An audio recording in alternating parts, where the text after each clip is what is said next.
Hello everyone, today ఇవాళ మనం tasty quick breakfast చూద్దాము. పోహా పోహా మనం ముందుగా కడిగేసుకొని ఉప్పు పసుపు వేసుకొని పక్కన పెట్టుకోవాలి.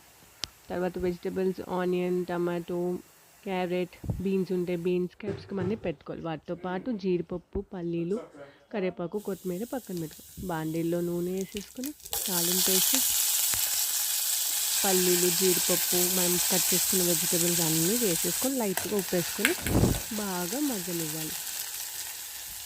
వెజిటబుల్స్ మగ్గాక మనం ముందుగా కడిగి పెట్టుకున్న పోహాని తీసుకుని ఆ పోహా కొంచెం కొంచెంగా వేస్తూ ఉండాలి.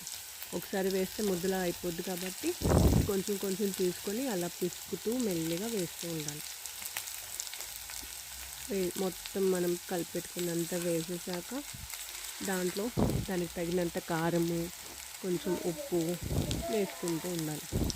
వేసుకున్నాక అన్నీ కలిపి తిప్పుతూ ఉండాలి.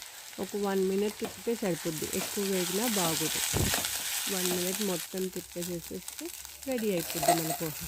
అన్నీ చేశాక ఫైనల్లో గార్నిష్ కోసం కొత్తిమీర వేస్తే ఆ టేస్టే వేరు. ఫైనల్లీ మనం కొత్తిమీర వేసేసి గార్నిష్ చేసుకున్నాం. అంతే, వేడి వేడి టేస్టీ పోహా రెడీ.